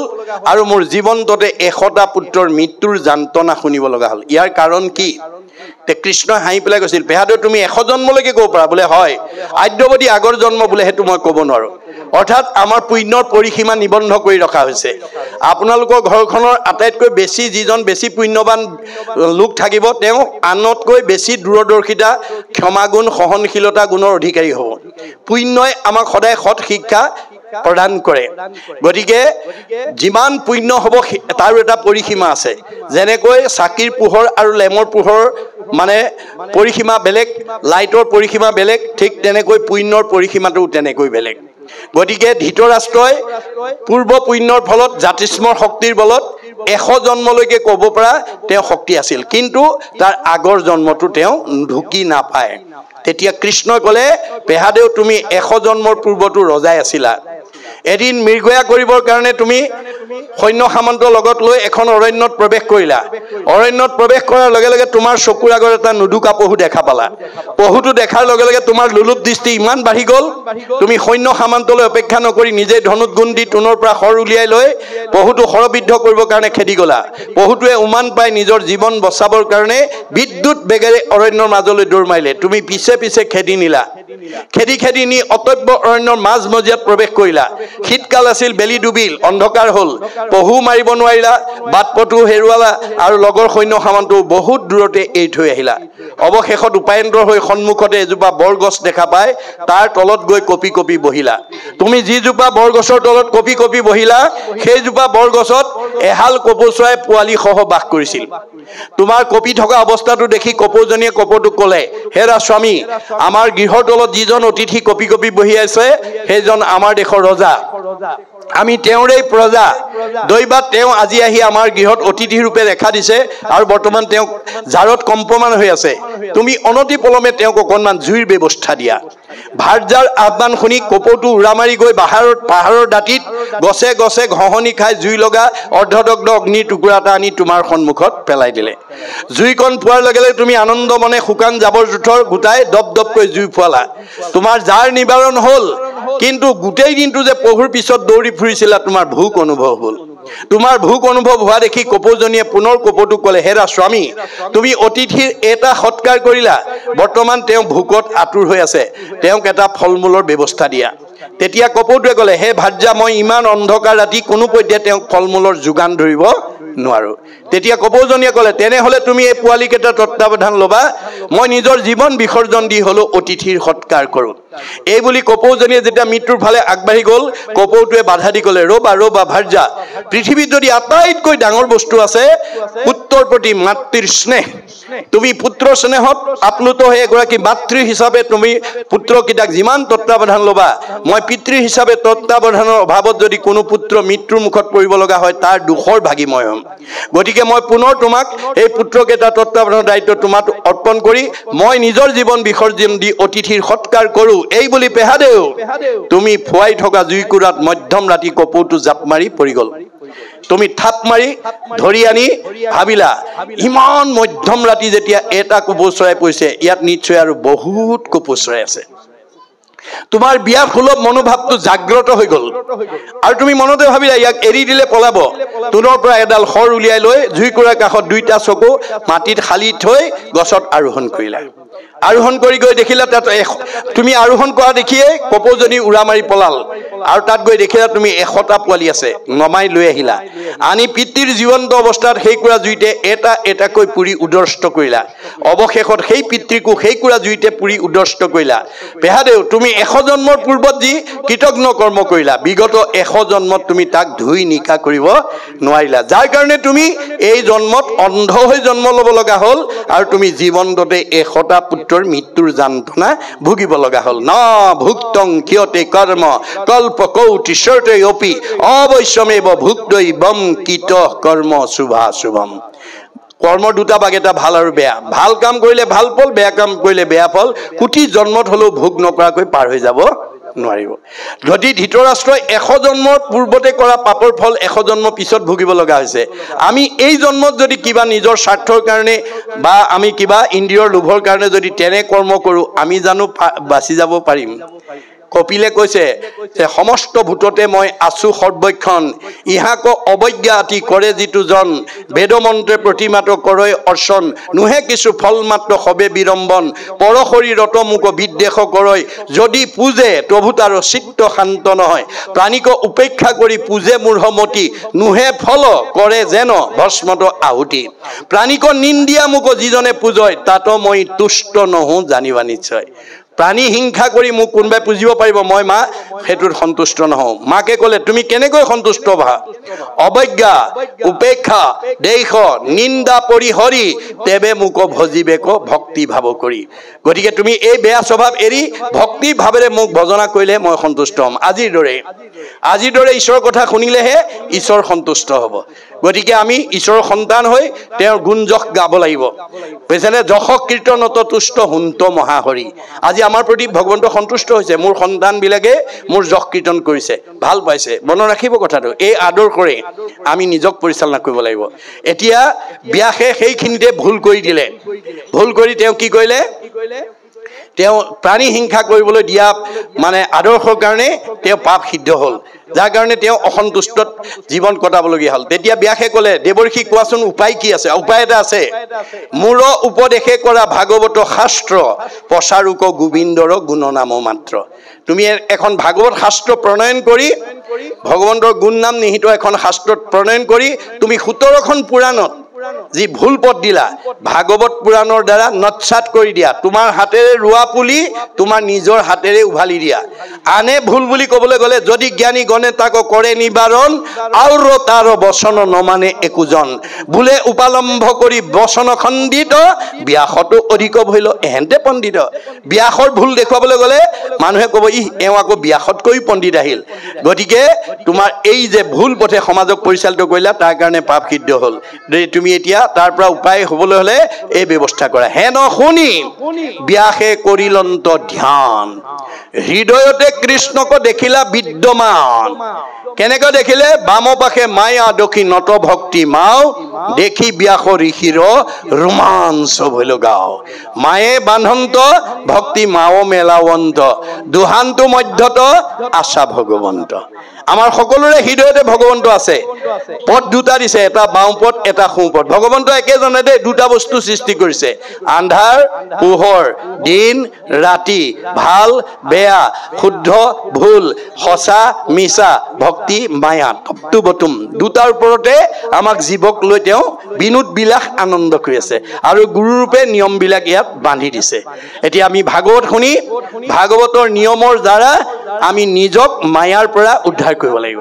ভক্তি মানে পোহৰ ঠাইলৈ নহালৈকে আপুনি আন্ধাৰতে থাকিব লাগিব এই তথ্য আমাক দিছে গতিকে এতিয়া এটা সোঁ এটা বাওঁ এটা আগম এটা নিগম এটা প্ৰবৃত্তি এটা নিবৃত্তি এটা সকাম এটা নিষ্কাম এটা সগুণ এটা নিৰ্গুণ দুটা পথ দিছে একেবেদে কহন্ত সগুণ নিৰ্গুণ এতিয়া আমাৰ সেই ব্যাসে 17খন পুৰাণত যি আগম পথ দেখুৱালে তাৰ প্ৰতি আমাৰ এতিয়া সৰহ সংখ্যক মানুহ আনুগত্য স্বীকাৰ কৰি আছে মনত ৰাখিব কথাটো আমাৰ এতিয়া সংখ্যা পৃথিৱী থকালৈকে জগত থকালৈকে মানে বাওঁফালে যোৱা মানুহৰ সংখ্যা সদায় বেছি থাকিব, অৰ্থাৎ আগম পথত যোৱা মানুহ বেছি থাকিব। আমি তাৰ কাৰণে সমালোচনা কৰিব নালাগে, আলোচনাৰ মাজেদি আপোনাৰ কাষতে বাস কৰা বংশ পৰিয়ালক পাৰিলে আপুনি শুদ্ধ পথলৈ অনাৰ চেষ্টা কৰিব, নিন্দা নকৰিব। পৰৰ ধৰ্মক নিহিংসিবা কদাচিত, শংকৰদেৱে কৈছে পৰৰ ধৰ্মক নিহিংসিবা কদাচিত, হয় নাই? কৰিবা দায়ক সকলো নচিত, হৈব শান্ত চিত্ত সৰ্ব ধৰ্মত বৎসলে, সি ভাগৱত ধৰ্ম জানা মহামূল। আপোনালোকৰ লগত মোৰ তেজৰ সম্বন্ধ নাই, বংশৰ সম্বন্ধ নাই, আত্মাৰ সম্বন্ধ আছে। আপোনালোকে ভুল কৰিলে মই মানে আঙুলিয়াই থৈ যাব লাগিব, নিজৰ মতেৰে নহয়। কাৰণ মোৰ মতটো আপোনালোকৰ গ্ৰহণযোগ্য নহ'বও পাৰে, আপোনালোকৰ মতটো মোৰ গ্ৰহণযোগ্য নহ'বও পাৰে, কিন্তু বেদৰ যিটো মত, বেদ মানে কি? যাক বেদ কহে সিটো ঈশ্বৰ সাক্ষাৎ, ঈশ্বৰৰ শুনতে যিটো হুয়া আছে জাত। ভগৱন্তৰ মুখৰ বাণীবিলাকে হৈছে বেদ, ভাগৱত বেদ। পদ্মকল্পত 4 শ্লোকত নাৰদক কৈছিলে, কি কয় ব্ৰহ্মাক কৈছিলে, ব্ৰহ্মাই 6 শ্লোকত নাৰদক ক'লে, নাৰদে 8 শ্লোকক ব্যাসক ক'লে, ব্যাসে 10 শ্লোকক শুকক ক'লে, শুকে 12 শ্লোকক পৰীক্ষিতক কোৱা ভাগৱত আমি আজি এই নামঘৰ তলত বহি আছো। গুৰুজনে আমাক আহ্বান কৰিছে, কৰা পান ফল ইটো যাৰো আছে ভাগ্য যিটো, ৰস বিভাৱনত চতুৰ। আজি ইয়ালৈ অহা সকল টেঙৰ মানুহ বুলি কৈছে আৰু ভাগ্যৱান বুলি কৈছে। সাধুৰ সংগ অনুসৰি কৃষ্ণ কথা কৰ্ণে ভৰি, সমস্ত আপদ কৰা দূৰ। ভাগৱত শুনাৰ লগে লগে সমস্ত আপদৰ পৰা আমি মুক্ত হৈ যাম। বলি কাপোৰত চাবোন চাৰ্ফ দিয়াৰ লগে লগে মলিপ চফা হৈ যাব। এইটো যেনেকৈ বাস্তৱ সত্য, মানুহৰ জন্ম পাই ঈশ্বৰৰ কথা শুনাৰ লগে লগে আমাৰ মন পবিত্ৰ হৈ যাব। গতিকে এতিয়া ক'লে তোমাৰ এই 17খন পুৰাণত যি ভুল পথে সমাজক পৰিচালিত কৰিছিলা, ভাগৱত পুৰাণৰ দ্বাৰা তাক নৎসাত কৰি দিয়া। গতিকে লগে লগে তেওঁ বহি ধ্যানত দেখা পালে সেই কথা, আৰু ভাগৱত ৰচনা কৰি এই জগতৰ লোকসকলক আজি উদ্ধাৰ কৰা পথ দি থৈ গৈছে। এই ভাগৱত শুনিলে আমি কি হ'ব পাৰিম? দীৰ্ঘায়ু হ'ব পাৰিম, আমাৰ শৰীৰ সুন্দৰ কৰি ৰাখিব পাৰিব, শত্ৰু শূন্যভাৱে আপুনি বৈকুণ্ঠৰ পাৰিষদ হিচাপে থাকিব পাৰিব। গতিকে আমাৰ ভাগৱতত 8 প্ৰকাৰ সদাচাৰ কথা উল্লেখ আছে। কায়ৰ সদাচাৰ, বাক্যৰ সদাচাৰ, মনৰ সদাচাৰ, গমন সদাচাৰ, শৌচ সদাচাৰ, অন্ন সদাচাৰ, স্নান সদাচাৰ, শয়ন সদাচাৰ। এই 8 প্ৰকাৰ সদাচাৰ যদি আমি জীৱশ্ৰেষ্ঠ মানুহ হিচাপে, আমি যি জাতি জনগোষ্ঠীৰে মানুহ নহওঁ কিংবা যি সমাজৰে মানুহ নহওঁ কিংবা, শংকৰদেৱে বিশ্ব মানৱৰ কাৰণে নীতি নিৰ্ধাৰণ কৰি থৈ গৈছে। এইটো কোনো এটা সংগঠন, দল সংগঠন, জাতি জনগোষ্ঠীক উদ্দেশ্যি কৰা নাই। গতিকে কায়ৰ সদাচাৰ কেতিয়া ৰক্ষা হ'ব? আজিৰ দৰে পবিত্ৰ কামত আপোনালোকে এই শৰীৰটো যদি প্ৰয়োগ কৰিব পাৰে, পৰোপকাৰায় ইদম শৰীৰম, তেতিয়া শৰীৰটোৰ মানে আপোনাৰ সদাচাৰ ৰক্ষা হ'ব। বাক্যৰ সদাচাৰ, সত্য প্ৰিয় হিত, সঁচা কথা ক'ব, সঁচা কথা কওঁতে শুনিবলৈ ভাল পোৱাকৈ ক'বা আৰু আনৰ উপকাৰ কৰাকৈ ক'ব। আমাৰ কথাবিলাক ক'ব নজনাৰ কাৰণে বহুত অসুবিধা হৈ যায়। গাঁৱৰে মানুহ, এজন মানুহ বা এগৰাকী মানুহে ওচৰৰ মানুহ ঘৰত চাহ তামোল খাবলৈ গৈ এনেকুৱা কথা লগাই থৈ আহিলে, অহাৰ পিছতে হয় স্বামী স্ত্ৰীৰ মাজত কাজিয়া লাগিছে, নহয় ককাই ভাইৰ লগত লাগিছে, নহয় সীমা ঘৰীয়াৰ লগত লাগিছে। আপুনি কৈ অহা কথাৰ কাৰণে যদি পৰিয়ালটোত যদি কাজিয়া লাগি অপকাৰ হ'বলগীয়া হয়, কোৱাজনৰ কি হ'ব? পাপায় পৰপীড়নম। আপুনি কথা কৈ অহাৰ কাৰণে যদি আনৰ অপকাৰ হয়, তেতিয়াহ'লে কোৱাজনৰ পাপ হ'ব। পাপ হোৱাৰ লগে লগে আপোনাৰ জীৱনলৈ দুখ দুৰ্গতি নামি আহিব, আয়ুস কাটি দিব, আপুনি 100 বছৰ ভোগ কৰিবলৈ নাপায়। কথা লগোৱা স্বভাৱ আছে যদি আজি ইয়াতে এৰিব দেই। কথা লগাই কাৰোবাক কাজিয়া কৰিব পাৰিব, কিন্তু আপোনাৰ আয়ুস ভগৱানে কাটি দিব, আপোনাৰ পাপ হ'ব, আপুনি জীৱনত দুখ দুৰ্গতি ভোগ কৰিব লাগিব। এই কথা আমাক ভাগৱতে শিকাই আছে দেই। সত্য প্ৰিয় হিত, উপকাৰ হোৱা কথা ক'ব। আপুনি ল'ৰাটোকে কওক বা ছোৱালীজনীকে কওক বা ঘৰখনকে কওক, পৰিয়ালকে কওক, সমাজতে কওক বা অনুষ্ঠানতে কওক, প্ৰতিষ্ঠানতে কওক, আপুনি কোৱা কথাটোৰে আনৰ উপকাৰ হ'ব লাগিব, তেতিয়া আপোনাৰ পুণ্য হ'ব। পুণ্য হ'লে আপুনি সুখ ভোগ কৰিব পাৰিব, আয়ুস বাঢ়িব আৰু আপোনাৰ মন সদায় আনন্দত থাকিব, উন্নতিৰ পথত অগ্ৰসৰ হ'ব। এই তথ্য আমাক দিছে। সত্য প্ৰিয় হিত, এইটো হ'ল বাক্যৰ সদাচাৰ। গমন সদাচাৰ, ভৰিকেইটা যাবলৈ দিলে বুলিয়েই অগম্যা গমন নকৰিব দেই, য'ত ত'ত গৈ নোসোমাবগৈ। য'ত ত'ত যদি যায় আপোনাৰ পাপ হ'ব। গতিকে আমাৰ সীমা নিৰ্ধাৰণ কৰি দিছে, সেইমতে আমি সীমাৰ মাজত থাকিলে, চাৰিওফালে যদি বেৰা দি পেলাই শস্য কৰে, গৰু ছাগলীয়ে অনিষ্ট কৰিব নোৱাৰে। আমি 4 বেৰ মাৰি মহাপুৰুষে যি আমাক বেৰ বান্ধি দিছে অন্য দেৱী দেও নকৰিবা সেও গৃহ নপখিবা তাৰ মূৰ্তিকো নচাইবা প্ৰসাদো নখাইবা ভক্তি হৈব বেভিচাৰ এই তথ্য আমাক দি থৈ গৈছে এইটো অকল মানুহ জাতিৰ কাৰণে দিছে কোনো জাতি জনগোষ্ঠীৰ কাৰণে সমাজৰ কাৰণে নহয় গতিকে গমন সদাচাৰ শৌচ সদাচাৰ আমাৰ মাটি শৌচ পাচাপ কৰি মাটি পানী লৈ বাহিৰটো শুদ্ধ কৰিব পাৰে কিন্তু ভিতৰ শুদ্ধ কৰিবলৈ হলে ৰাগ দেশ নাইকিয়া হ'ব লাগিব আৰু সকলো পবিত্ৰতাৰ ভিতৰত মনু সংগীতাত কৈছে সৰ্বেশাম এব শৌচানাম অৰ্থ শৌচম পৰম শ্ৰীমিতম সকলো পবিত্ৰতাৰ ভিতৰত আটাইতকৈ ডাঙৰ পবিত্ৰতাটোৱে হৈছে ধনৰ পবিত্ৰতা আজি আপোনালোকে আমাৰ সমাজত বহুত অনুষ্ঠান গঢ়ি উঠে কিবা অনুষ্ঠান পাতে ৰাইজে দান বৰঙণি দিয়ে কিন্তু অনুষ্ঠানটো হৈ যোৱাৰ পিছত সভাপতি সম্পাদকে হিচাপটো নিদিয়ে বহুত অনুষ্ঠান তাৰ কাৰণে ভাগি গৈছে সভাপতি সম্পাদকে তাৰ পৰাই কিছু পইচা হয়তো আত্মসাৎ কৰাৰ এটা লালসা কৰে যিটোৱে আপোনাক মায়াৰ পথলৈ লৈ যাব ধনে সদায় আমাক বিপথে লৈ যাব মনত ৰাখিব দেই গতিকে ধনৰ শুদ্ধতা যাৰ থাকিব তাতকৈ আৰু পবিত্ৰ দ্বিতীয় ব্যক্তি নাই তেওঁ চিৰ সজীৱ হৈ থাকিব আপোনালোকে মৰিও অমৰ হৈ থাকিব যদি সৎ আদৰ্শ দেখুৱাই থৈ যাব পাৰে আমাৰ একাদশ স্কন্ধ ভাগৱতত কৈছে কৃষ্ণ বৈকুণ্ঠ প্ৰয়াণ হোৱাৰ লগে লগে গোটেই দ্বাৰকা নগৰখন সাগৰত ডুব গ'ল কিন্তু ৰুক্মিণী মন্দিৰটো আজি কুপতি সাগৰত জিলিকি আছে আৰু বহু ভকতে গৈ সেই মন্দিৰ চাই অহাও আমি লগ পাইছোঁ কিন্তু আমাৰ বেদৰ দৰ্শন ভাগৱতৰ দৰ্শন গুৰুজনাৰ দৰ্শন হ'ল এতিয়া আমি সাগৰৰ মাজৰ ৰুক্মিণী মন্দিৰ বিচাৰি ফুৰিলে নহ'ব দ কপহুৱা গাঁৱত জন্মগ্ৰহণ কৰি গাঁওখনৰ কাৰণে সমাজখনৰ কাৰণে উঠি অহা প্ৰজন্মৰ কাৰণে অনুষ্ঠানৰ কাৰণে প্ৰতিষ্ঠানৰ কাৰণে আপুনি কি ভাল আদৰ্শ হৈ থৈ গ'ল সেই ভাল আদৰ্শই হ'ব ৰুক্মিণী মন্দিৰ আজি শংকৰ মাধৱ আমাৰ মাজত কায়িকভাৱে নাই মহাত্মা গান্ধী নাই মানে সুধাকণ্ঠ ভূপেন হাজৰিকা নাই ৰাভাদেৱ নাই জ্যোতিপ্ৰসাদ আগৰৱালা নাই কিন্তু তেওঁলোকে জগতৰ উপকাৰ কাৰণে সমাজৰ উপকাৰ কাৰণে যি অৱদান দি থৈ গ'ল সেই অৱদানে তেওঁলোকক আজি চিৰ সজীৱ কৰি ৰাখিছে আজি সকলোৱে তেওঁলোকক আজি মৰাৰ পিছতো স্বীকাৰ কৰি আছে গতিকে এইটোৱে হ'ব ৰুক্মিণী মন্দিৰ যাতে আমি এটা সৎ আদৰ্শ যাতে সমাজখনত দি থৈ যাব পাৰোঁ আপোনাৰ দ কপহুৱা গাঁৱৰ ধনী মানুহঘৰৰ আটাইতকৈ যিখন ধনী মানুহ আপোনাৰ দ কপহুৱা গাঁৱৰ মানুহে জানিব আপোনালোকৰ গাঁৱৰ ভিতৰত আটাইতকৈ ধনী মানুহ কোন সেই ধনী মানুহঘৰে যদি আপোনাৰ গাঁওখনৰ উঠি অহা প্ৰজন্মক জ্ঞানৰ ক্ষেত্ৰত আগবঢ়াই নিবৰ কাৰণে নামঘৰৰ কাষতে মই নিজা খৰচত এটা লাইব্ৰেৰী বনাই দিম আৰু গাঁৱৰ সকলো যুৱক যুৱতীয়ে তাতে অধ্যয়ন কৰি জ্ঞান অৰ্জন কৰিব পাৰিব এইবুলি যদি মই উদাহৰণে দিছোঁ দেই আপোনালোকৰ দ কপহুৱা গাঁৱৰ আটাইতকৈ ধনী মানুহ এজনে যদি এটা লাইব্ৰেৰী প্ৰতিষ্ঠা কৰি থৈ যায় সেই লাইব্ৰেৰী প্ৰতিষ্ঠা কৰাজন তেওঁ 100 বছৰ বা 110 বছৰ পিছত গুচি যাব কিন্তু এই গাঁওখন থকালৈকে নামঘৰটো থকালৈকে আৰু সেই লাইব্ৰেৰীটো থকালৈকে তেওঁৰ নাম সদায় লৈ থাকিব এইটোৱে হৈছে ৰুক্মিণী মন্দিৰ মৰিও অমৰ হৈ থকাৰ যিটো আদৰ্শ সেই আদৰ্শ যাতে আমি এৰি থৈ যাব পাৰোঁ ভাগৱত শ্ৰৱণ কৰি এই জ্ঞানখিনি আমি লৈ যাব পাৰিম আৰু কৃষ্ণ থকা ঘৰ এখনত বাস কৰিব লাগিব পুৱা গধূলি আপোনালোকে ধূপ ধূনা জ্বলাবলৈ নাপাহৰিব হৰি গুণনাম শ্ৰৱণ কীৰ্তন ভজিও হৰিচৰণ মনুষ্য হুই বাৰু এহি মানে মাত্ৰ জানা নিজ প্ৰয়োজন চাৰিমুঠি জীৱৰ ভিতৰত আমি যে মানুহৰ জন্ম পালোঁ আমি পুৱা গধূলি নিতৌ ভগৱানক সেৱা পূজা কৰিব লাগিব এইটো আমাৰ মানুহৰ ধৰ্ম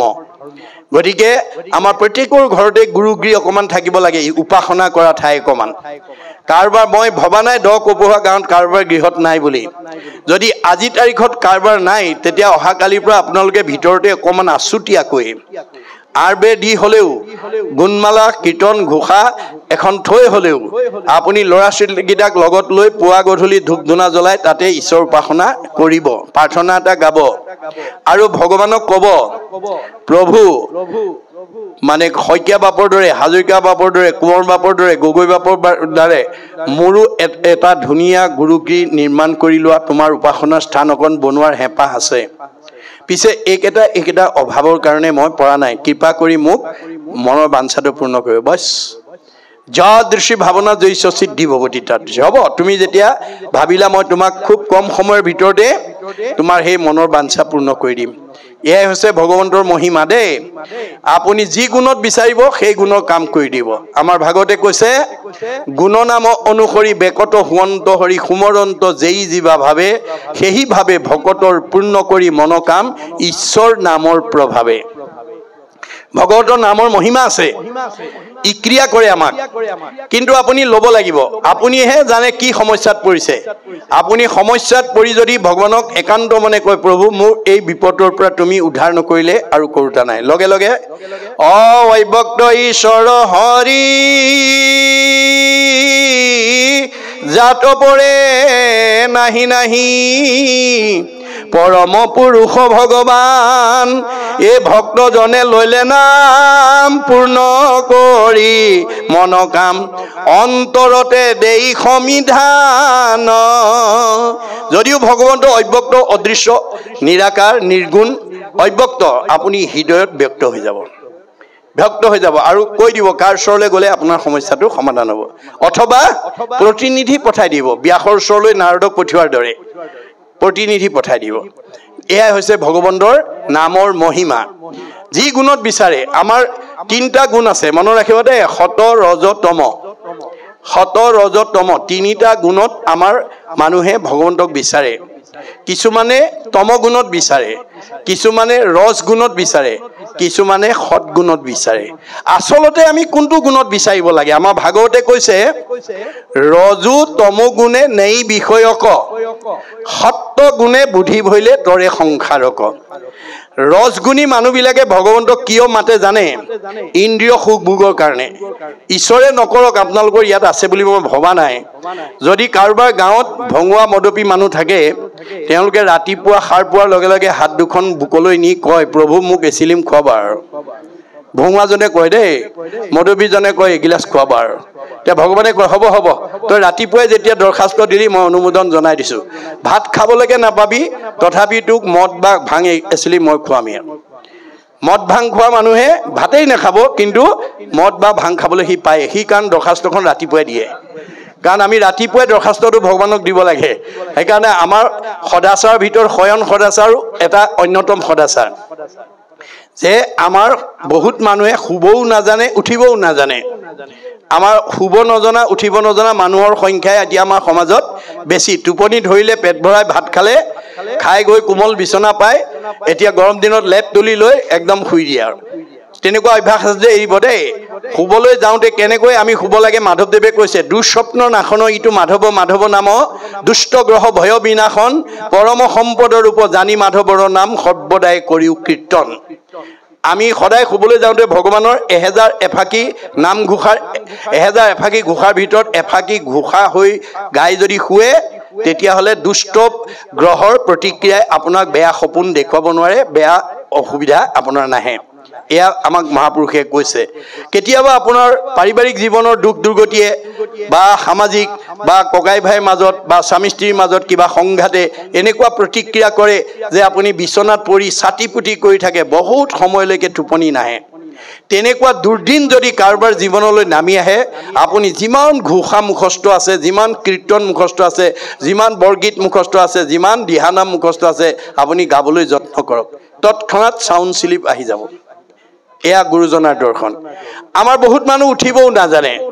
উঠাৰ লগে লগে চকু মোহাৰি কামৰ ধান্দাত জপংকে নামি আহে। এনেকুৱা অভ্যাস আছে যদি এৰিব। আমি কেনেকৈ উঠিব লাগে? সাৰ পোৱাৰ লগে লগে হাত দুখন তেওঁ থকা ঠাইলৈ লৈ যাব লাগে। তাৰমানে ভগৱন্তৰ 3টা গুণত ব্ৰহ্ম পৰমাত্মা ভগৱন্ত 3 তত্ত্ব। এই 3টা তত্ত্বত 3টা গুণত আমাৰ দেহত আছে। ব্ৰহ্ম পৰমাত্মা ভগৱন্ত একে তত্ত্ব, একৰেখে 3 নাম লক্ষণ ভেদত। একেজন ভগৱন্তই 3টা গুণনাম লৈ আমাৰ দেহ জগতত অৱস্থান কৰি আছে। আপুনি দুৰ্ঘূৰ টোপনি গলেও আপুনি জীয়াই থাকে। এজন টোপনি যোৱা মানুহে ক'ব পাৰে নেকি মই জীয়াই আছো নে মৰিলো? নোৱাৰে ক'ব। তথাপিতো আপোনাক জীয়াই ৰাখে কোনে? ব্ৰহ্ম শক্তিয়ে। সাৰ পোৱাৰ লগে লগে চকুৰে দেখে, কাণেৰে শুনে, মুখেৰে খায়, হাতেৰে কৰে, ভৰিৰে যায়, ইন্দ্ৰিয়বিলাকক চৈতন্য কৰি ৰাখে কোনে? পৰমাত্মাই আৰু ভগৱন্তই যথা কৰ্ম তথা ফল দিবৰ কাৰণে হৃদয়তে নিবাস কৰি আছে। গতিকে আপুনি ৰাতিপুৱা সাৰ পোৱাৰ লগে লগে হাত দুখন তেওঁ থকা ঠাইলৈ লৈ আহিব। সমস্ত ভূতৰে মই আছো হৃদয়ত, প্ৰভু তোমাৰ কৃপাতহে সাৰ পাই উঠিলোঁ। তেওঁৰ কৃপা নহ'লে আজি বোলে মানে কপহুৱা গাঁৱৰ আমুকা বিচনাতে গ'ল, তামুকি বোলে বিচনাতে গ'ল। আপুনি যে সাৰ পালে, সাৰ যিজনে আপোনাক সাৰ পোৱাই দিলে সেইজনৰ নামটো আপুনি লওক, তেওঁক জনাওক যে তোমাৰ কৃপাতহে সাৰ পাই উঠিলোঁ। দিনটোত যাতে তোমাৰ ভক্তৰ সান্নিধ্যত তোমাৰ অমৃতময় কথা শুনি জন্ম জন্মান্তৰ কাৰণে মই যাতে পুণ্য সঞ্চয় কৰিব পাৰোঁ, তাৰ কাৰণে তুমি কৃপা দৃষ্টি কৰিবা। মাধৱদেৱৰ দৰে ভগতৰ সংগ বিচাৰিব। আৰু এইকেইটা কৰ্ম আঁচনি মই আজি লৈছোঁ, এইকেইটা সফল ৰূপায়ণ কৰি দিব। সমস্ত দায়িত্ব তোমাৰ চৰণত অৰ্পণ কৰি উঠিলোঁ। কৃষ্ণ বুলি সোঁ ভৰিখন আগতে নমাই নামি আহক। যিটো জনে যাই নাম ওচৰি তাৰো পাছে পাছে ভ্ৰমন্ত হৰি। ভগৱন্ত আপোনাৰ পিছত সেই কৰ্ম কৰিবৰ কাৰণে যাবলৈ বাধ্য হ'ব। এয়াই হৈছে নামৰ মাহাত্য, ভগৱন্তৰ মাহাত্ম্য। গতিকে আমাৰ প্ৰত্যেকখন ঘৰতে আমি এই আদৰ্শৰে যাতে জীৱন নিৰ্বাহ কৰিব পাৰোঁ। পুৱা গধূলি অন্তত ধূপ ধূনা জ্বলিব লাগিব। যিখন ঘৰত ঈশ্বৰৰ নাম পুৱা গধূলি চলিব সেইখন ঘৰত কৃষ্ণ থাকিব। আমাৰ ভাগৱতে কৈছে, যেই নাম সেই হৰি জানা নিষ্ট কৰি নামৰ সংগ নচাৰন্ত হৰি। পুৱা গধূলি যিখন ঘৰত ধূপ ধূনা জ্বলে, ঈশ্বৰৰ উপাসনা কৰে, সেইখন ঘৰত কৃষ্ণ থাকে। আৰু যিখন ঘৰত সেই পৰিৱেশটো নাই, সেইখন ঘৰলৈ কোন যাব? দ্বাদশ স্কন্ধ ভাগৱতত কৈছে, শ্ৰৱণ কীৰ্তন জড়িত কৃষ্ণৰ নকৰে, তৈ তেখে ৰাক্ষসীগণে বিঘিনি আচৰে। পুৱা গধূলি ধূপ ধূনা নজ্বলোৱা ঘৰখনলৈ অঘাসুৰ, বকাসুৰ, প্ৰলম্বাসুৰ, অৰিষ্টাসুৰ, পুতনা, ব্যমাসুৰ, ধেনুকাসুৰ চব অসুৰবিলাক গৈ সোমাই যায়গে। কায়িকভাৱে নহয় দেই, স্বভাৱগতভাৱে, গুণগতভাৱে। আমাৰ কিছুমান পৰিয়ালৰ এনেকুৱা মানুহ আছে, কথা ক'বই নোৱাৰে, টিঙিচকে খং উঠেই, কথা ক'বই নোৱাৰে, লাঠিডাল উলিয়াই আনেই, কথা ক'বই নোৱাৰে, ঠেহ পেচ লাগি চকু পানী উলিয়াই ৩-৪ দিন মানলৈ ভাত পানী নাখায়। এনেকুৱা স্বভাৱ যিবিলাক পৰিয়ালৰ লোকৰ গাত আছে, সেইখিনি অসুৰ থকা পৰিয়াল। সেই আসুৰিক স্বভাৱবিলাক যেতিয়ালৈকে আপুনি মাৰিব নোৱাৰিব বা সংস্কাৰ কৰিব নোৱাৰিব, তেতিয়ালৈকে আপুনি অশান্তিতে জীৱন নিৰ্বাহ কৰিব লাগিব।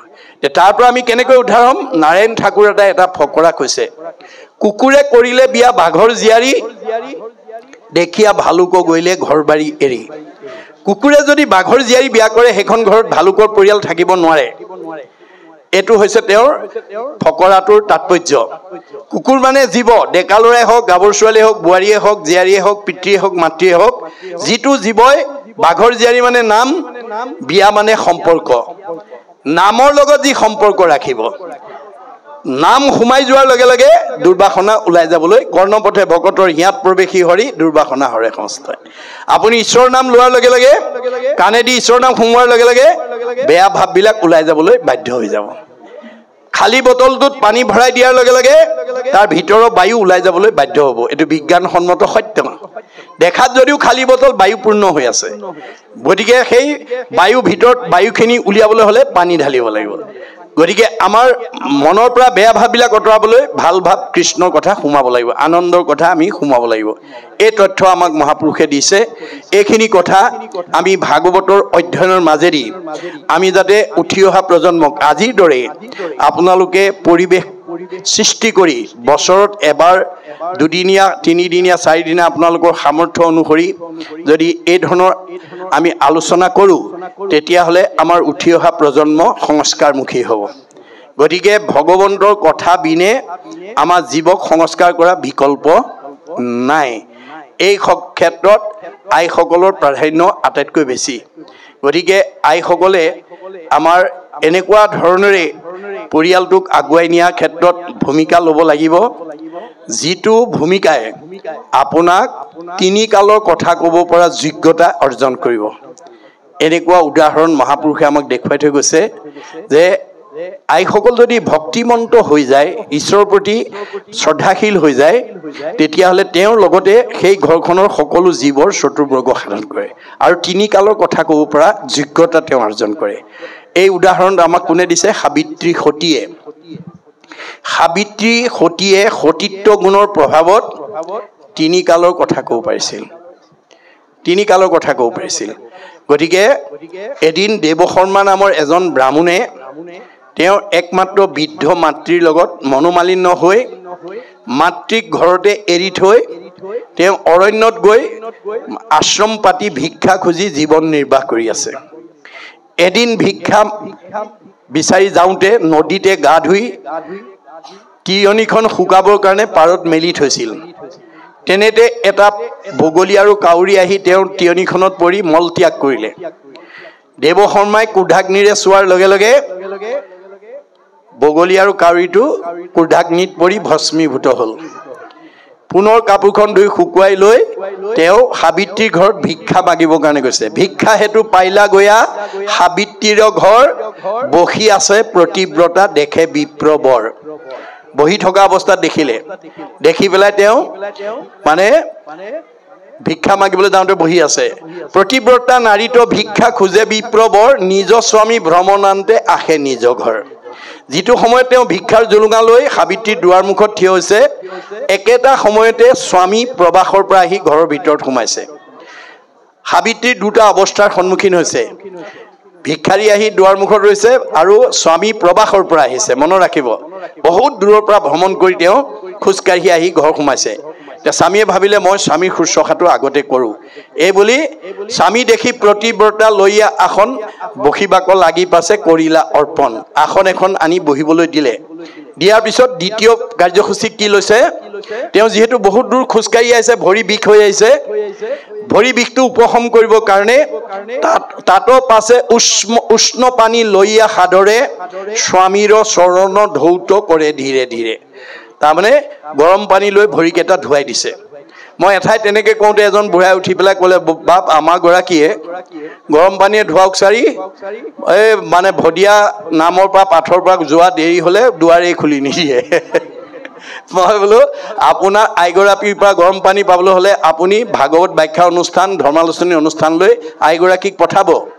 আৰু এই মহিয়সী নাৰীসকলৰ আদৰ্শৰে অনুপ্ৰাণিত নহ'লে আপুনি গৰম পানী বিচাৰি নাপাব এহি মতে স্বামী সেৱা কৰি তাতো পৰ ভিক্ষা দিবে লাগি সতি আখিলা সতৰ এই ধৰণে স্বামী শুশ্ৰূষা কৰি ভিক্ষা দিবৰ কাৰণে তেওঁ লৰালৰিকৈ ওলাই আহিছে অৱহেলা কৰা নাই কিন্তু অলপ পলম হ'ল বিলম্ব হৈয়া দেখি সেহি ব্ৰহ্মচাৰী কৰিলন্ত মহাকুৰ্ধ সাবিত্ৰী উপৰি গতিকে পলম হোৱা দেখি মোক অৱহেলা কৰিছে বুলি তেওঁ কুৰ্ধাগ্নিৰে চালে তেওঁ ভাবিলে এওঁকো এসেকা দিওঁ কিন্তু তেওঁ খং দেখি হাঁহি হাঁহি প্ৰতিব্ৰতা বুলিলা বচন আমাকো বায়স নাহি কৰিবা হা জ্ঞান হেৰা বিপ্ৰ তুমি আকৌ মোক সেই চৰাইহাল বুলি নাভাবিবা দেই ক্ৰুদ্ধ কৰি মাৰি আছা বিহংগ যুগল ৰুখ পৰিহাৰ কৰা বিপ্ৰৰ নন্দন তুমি খং কৰি চৰাইহাল মাৰি আহিছা আৰু সেই খঙে মোক প্ৰতিক্ৰিয়া কৰিব পাৰিম বুলি ভাবিছা তোমাৰ খঙে মোক প্ৰতিক্ৰিয়া কৰিব নোৱাৰা ব্ৰাহ্মণটো আচৰিত খাই গ'ল মই চৰাইহাল মাৰিছোঁ নদীৰ পাৰত সাবিত্ৰী আছে ঘৰত বহি কেনেকৈ জানিলে তেওঁ কৌতূহল ভাৱটো হ'ল কিন্তু সুধিবলৈ সাহস নকৰিলে ভিক্ষা লৈয়া সেহি বিপ্ৰে চলিলা আশ্ৰম ভক্ষণ কৰিয়া পাছে কৰিলা গমন লৰালৈকে ভিক্ষামুঠি নি ৰান্ধি বাঢ়ি খাই আকৌ সাবিত্ৰীৰ গুৰিত কথাটো উদ্ঘাটন কৰিবৰ কাৰণে উভতি আহিছে সাবিত্ৰীয়ে দেখিয়ে গম পাইছে নাই মানে বিপ্ৰক দেখিয়া সতি দিলে ক আসন সবিনয়ে সাবিত্ৰীক বুলিলা বচন অৱজ্ঞা কৰা নাই হা বুলি পেলাই ধুনীয়াকৈ আসনখন দিয়াত এইবাৰ তেওঁ বৰ সাৱলীলভাৱে কৈছে হেৰা সাবিত্ৰী বিহংগ মাৰিলো মই বহু দূৰান্তৰে কি মতে জানিলা তুমি আপোন অন্তৰে মইতো চৰাইহাল বহুত দূৰত মাৰি থৈ আহিছিলোঁ তুমি ঘৰতে বহি কেনেকৈ জানিলা তেতিয়া সাবিত্ৰীয়ে কৈছে বিপ্ৰ মই কেনেকৈ জানো শুনা দিনে ৰাতি কৰোঁ মই প্ৰতি শুশ্ৰূষণ সেইকাৰণে জানো মই সকলো ঘটন মই দৈনন্দিন জীৱনত স্বামী ভক্তি কৰি থকা পুণ্যৰ বলত মই দৈনন্দিন ঘটনাৰ কথা ক'ব পাৰোঁ অকল সিমানেই নহয় কহিব সকলো পাৰোঁ স্বামী সেৱা ফলে ত্ৰিকালৰ ঘটনা মই জানো অন্তৰে স্বামী সেৱাৰ পুণ্যৰ বলত মই তিনিকালৰ কথা ক'ব পাৰোঁ তুমি একমাত্ৰ বৃদ্ধ মাতৃৰ লগত মনোমালিন্য হৈ মাতৃক অকলশৰীয়া কৰি এৰি তুমি আশ্ৰমত ভিক্ষা মাগি আনন্দৰে ৰৈ আছা কিন্তু আমাৰ ভগৱন্তই কৈছে যিটো পিতৃ মাতৃ জন্মিলেকো দেহ পুখিলেকো অনুদিন সতেক বৎসৰে সিটো পুত্ৰে তাৰ খুজিবে নপাৰে ঋণ যি পিতৃ মাতৃয়ে জন্ম দি আমাক বিশ্ব সংসাৰ দেখালে আমি মানৱ জীৱনৰ 100টা বছৰ ওচৰত তেওঁলোকৰ ধাৰ পৰিশোধ কৰিব নোৱাৰো। তেনেস্থলত বৃদ্ধ পিতৃ মাতৃ গুৰু বন্ধুজন নুপুষে পিতৃ পুত্ৰক নিশ্বাস কাৰণতে জীৱনতে থাকোঁতে জানিবা সিটো মৃতক। বৃদ্ধ পিতৃ মাতৃক অৱজ্ঞা কৰা সন্তান যদি উশাহ নিশাহ লৈ আছে তেওঁ জীয়াতে মৰা। গতিকে তুমি অনতি পলমে সেই বৃদ্ধ মাতৃৰ সেৱা শুশ্ৰূষাত ব্ৰতী হোৱা, নহ'লে তোমাৰ জীৱন ধিক। সাবিত্ৰীৰ এই অলৌকিক বাণীয়ে মানে দেৱ শৰ্মাৰ মনত পৰিৱৰ্তন আনি দিলে আৰু লগে লগে তেওঁ সেৱা জনাই আশ্ৰম ত্যাগ কৰি বৃদ্ধ মাতৃৰ ওচৰত ক্ষমা ভিক্ষা মাগি মাতৃৰ শুশ্ৰূষাত ব্ৰতী হোৱাৰ পিছতে তেওঁ জীৱনৰ সাৰ্থকতা হৈছে। এয়া হৈছে সতী নাৰীসকলৰ অলৌকিক মহিমা। এই আদৰ্শৰে আমি যাতে উঠি অহা প্ৰজন্ম আৰু সমাজখনক যাতে আমি আগবঢ়াই নিব পাৰোঁ, আমাৰ যাতে স্বভাৱ ব্যাসৰ পূৰ্বৰ স্বভাৱৰ দৰে যাতে হ'ব লগা নহয়। অৰ্থাৎ মানে ব্যাসে যি 17খন পুৰাণৰ আদৰ্শৰে প্ৰথমতে সমাজ গঢ়িবলৈ গৈ নিজক যেতিয়া অসন্তুষ্টত ৰাখিলে, নাৰদৰ দৰে জ্ঞানীৰ জ্ঞানৰ উপলব্ধি কৰি যেতিয়া ভাগৱত পুৰাণ ৰচনা কৰিলে, তেতিয়া তেওঁৰ সেই সমস্যাৰ পৰা মুক্ত হ'ল। অৰ্থাৎ আজি আমাৰ সমাজত বহুতে ব্যাসৰ সেই 17খন পুৰাণৰ যিটো আগম মত, সেই মতত আমাৰ বহুত সমাজ পৰিচালিত হৈ আছে। আমাৰ একে বেদে কহন্ত সগুণ নিৰ্গুণ বুলি কৈছে। একোখন বেদে সগুণ আৰু নিৰ্গুণ দুইটাই কৈছে। গতিকে সগুণ বেদৰ যিটো মত, সেই মতে কি কৈছে, হে জীৱশ্ৰেষ্ঠ মানুহ, তোমালোক এই পৃথিৱীলৈ মানুহ নামৰ উপাধি লৈ অহাৰ লগে লগে তোমালোক 5টা ধাৰত ধৰুৱা হৈ আহিব লগা হৈছে। এই 5টা ধাৰ পৰিশোধ কৰিবৰ কাৰণে তোমালোকে প্ৰত্যেক দিনে পঞ্চযজ্ঞ কৰিব লাগিব। কি কি যজ্ঞ কৰিব লাগিব? ঋষি যজ্ঞং, দেৱ যজ্ঞং, ভূত যজ্ঞং, সৰ্বদা নিঃযজ্ঞ পিতৃযজ্ঞস্য যথাশক্তি ন হাফয়েত। এই 5টা যজ্ঞ, ঋষি যজ্ঞ বেদাদি পাঠ কৰিব লাগিব, দেৱ যজ্ঞ হোম দিব লাগিব, পিতৃযজ্ঞ শ্ৰাদ্ধ দিব লাগিব, ভূত যজ্ঞ বলি দিব লাগিব, নিঃযজ্ঞ অতিথি সেৱা কৰিব লাগিব। তেতিয়াহে আমি মানুহ নামে উপাধি লৈ অহা 5টা ধাৰৰ পৰা আমি নিজক মুক্ত কৰিব পাৰিম। এয়া হ'ল বেদৰ আগম মত। গুৰুজনাৰ প্ৰপন্ন শিষ্য মাধৱদেৱে আবিৰ্ভাৱ হৈ জীৱশ্ৰেষ্ঠ মানুহক উদ্দেশ্যি ক'লে, হে জীৱশ্ৰেষ্ঠ মানুহ, বেদৰ আগমবাদে যিটো 5টা ঋণৰ কথা কৈছে এইটো সঁচা। পিছে 5টা ঋণ পৰিশোধ কৰিবৰ কাৰণে